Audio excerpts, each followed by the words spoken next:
Peringatan, video ini banyak mengandung kata-kata yang mengagetkan. Pakai earphone kalian dan menjauhlah dari keramaian.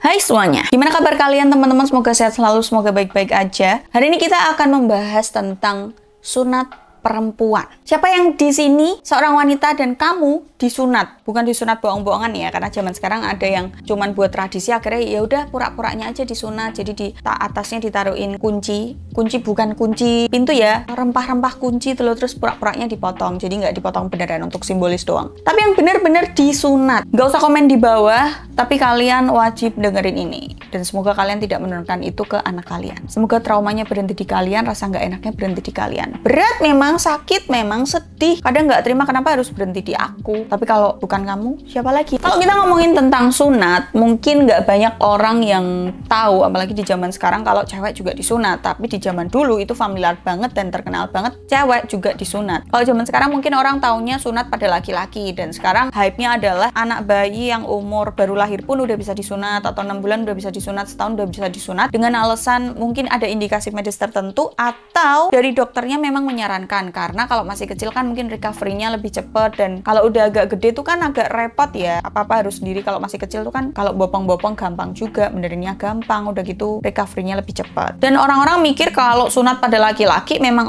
manfaat medisnya ada dan itu penting gitu. Tapi gimana kalau aku bilang sunat pada perempuan itu beneran ada, bahkan ini membahayakan nyawa, menyakiti, atau mungkin merusak, atau mungkin setelah disunat malah jadi trauma. Kalau di sekeliling kalian nggak familiar dengan sunat perempuan, tapi di belahan dunia masih menganut sunat perempuan. Dan bahkan ada yang nganggep kalau sunat pada perempuan itu wajar dan harus dilakukan. Padahal faktanya nggak sesederhana itu. Mari kita kenali secara singkat dan simpel apa itu sunat pada perempuan. Bahkan ini ada yang udah bikin dokumentarinya. Tapi aku tidak menyarankan kalian nonton, karena yang habis nonton pun trauma gitu.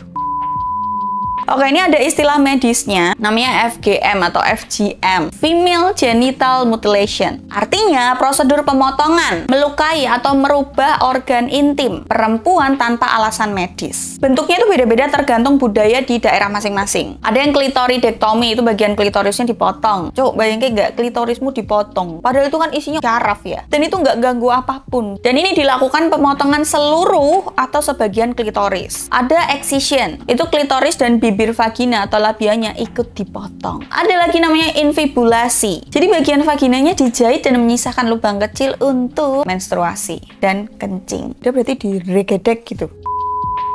Yang keempat, ada metode lain, entah itu cuma digores, disayat, ditusuk, yang jelas itu melukai. Semua ini dilakukan pada waktu kecil yang biasanya kita kenal dengan dukun bayi atau sejenisnya. Aku nggak tahu ya, di masing-masing daerah penyebutannya beda-beda. Dilakukan pas masih kecil, bayi atau mungkin balita, tanpa bius, tanpa alat medis yang proper, dan kita nggak tahu steril atau enggak. Jelas ya, itu penjelasan sunat pada perempuan secara singkat dan simple. Sekarang kita bahas perbedaan sunat di laki-laki dan di perempuan. Ini poin yang bikin orang salah kaprah dan bikin para orang-orang yang kita sebut jadul, ketinggalan zaman, itu ngotot untuk nyunat anak-anak perempuan. Tolong ini boleh di crop, mbok kirim ke, mbok share ngono rak popo.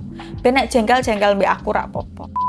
Pertama, sunat pada laki-laki itu menghilangkan sisa kulit yang menutupi pukon. Tahu pukon? Betul, pucukan kontol, betul. Ya, yang ujung itu, nah itu kan ada tertutupi jadi kayak belalai gajah, itu yang dibuang. Jadi bukan manukmu diketok, tapi itu dibuang kulitnya. Manfaat medisnya adalah supaya tidak ada tumpukan kotoran, mengurangi resiko infeksi saluran kencing, sampai menularkan infeksi penyakit menular seksual tertentu. Prosedur sunat pada laki-laki sekarang sudah canggih banget, dan bahkan kalau zaman dulu ya, itu kan kalau kita lihat yang sampai dipestain rame-rame itu kan harus ditutup kurungan terus lama, habis sunat juga nggak bisa jalan dan sebagainya. Sekarang itu pakai laser. Bahkan aku lihat langsung, bukan lihat prosesnya ya, anak-anak yang setelah sunat pun itu keluar bisa langsung main game, bisa langsung pakai celana, bisa langsung duduk. Jadi sekarang prosedurnya sudah aman, sudah nyaman, cepat kering. Bedanya dengan sunat pada perempuan. Kalau sunat pada perempuan itu menghilangkan atau mungkin merusak bagian yang harusnya itu adalah pusat kenikmatan. Klitoris, ujung syarafnya banyak di situ diketok. Kowe bayangke. Dan ini nggak ada manfaat medis sama sekali. Yang ada apa? Trauma, sakit, infeksi, trauma. Jadi mungkin kenikmatannya berkurang, atau mungkin seumur hidupnya dia nggak pernah merasakan rangsangan di klitoris karena klitorisnya diketok. Jadi jelas banget ya, ini dua hal yang sangat amat berbeda. Lah cowok aja disunat, cewek juga harus dong ketokan cangkeme. Mungkin kalau zaman sekarang aku masih menemui itu secara simbolis, bukan beneran dirusak atau dicacatin. Pertanyaannya, kenapa masih dilakukan? Mbak Adel bikin video kayak gini, tetanggaku nggak ada mbak yang sunat. Tetanggamu nggak ada, tetangga orang lain ada. Jenenge wong ngeyel iki pasti punya alasan. Ada tradisi turun temurun. Dari nenek moyang kita gini, mbah buyut, buyutnya meneh, buyut yut, itu cewek selalu disunat. Atau alasan agama, di agama kita tuh emang harus disunat. Padahal sudah banyak menjelaskan kalau ini bukan sebuah kewajiban. Atau ada juga yang beranggapan menyunat perempuan ini untuk mengontrol nafsu perempuan supaya nggak kegatelan. Dan ada mitos atau kebohongan besar adalah alasannya karena kebersihan. Dipotong nggak dipotong tuh kita akan selalu bisa menjaga kebersihan asal ganti celana dalam minimal 2 kali sehari. Kalau habis kencing cebok yang benar dari depan ke belakang itu sudah menjaga kebersihan. Mau kurang bersih apalagi mbok amplas sampai roto. Jadi artinya praktek ini itu lebih mengontrol tubuh perempuan dan budaya atau turun-temurun, bukan soal kesehatan. Kita bahas dampak dan resikonya.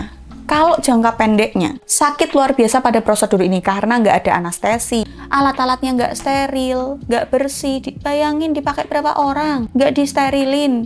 Sterilinnya apa? Di laptop, mbek gombal, apa mbek kembang, apa mbek kain yang sudah bertahun-tahun ini sudah didoain, diasep-asepin pakai dupa. Pendarahan bisa terjadi juga, infeksi, shock karena kaget, dan bisa berujung ke kematian. Dampak jangka panjang, nyeri kronis pada area genital, kesulitan buang air kecil atau menstruasi karena tadi bayangin dijahit, cuman disisain bolongan kecil. Terus ada trauma psikologis. Bayangin kalau mereka itu nyunatnya bukan pas bayi baru lahir, tapi udah kayak TK, udah anak-anak, udah bisa ngomong, udah bisa main sama temennya, baru dilakuin. Cuk, itu kalau ada tetanggaku kayak gitu, Raisa tak omongi aku pindah, nggak tega. Dan bisa jadi anak juga jadi benci sama tubuhnya sendiri karena mungkin beda sama teman-temannya, atau mungkin merasakan hal yang aneh atau nggak biasa, atau kok sakit. Dan ada juga yang punya masalah saat melahirkan karena disunat ini tadi. Terus yang paling penting, karena tadi ada prosedur pemotongan klitoris sebagian atau seluruhnya beserta labianya, terus mungkin ada yang dijahit.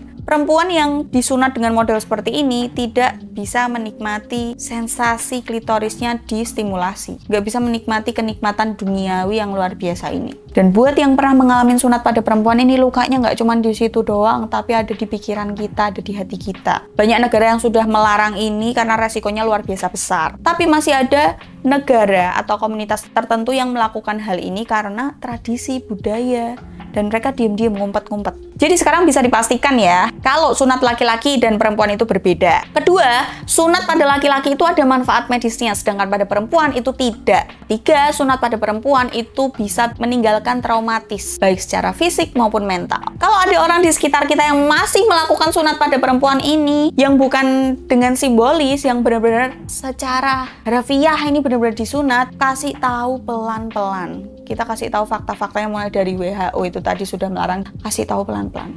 Raisa kasih tahu terus. Kalau nggak bisa laporin ke polisi. Polisi apa damkar ya? See you in the next video. Bye.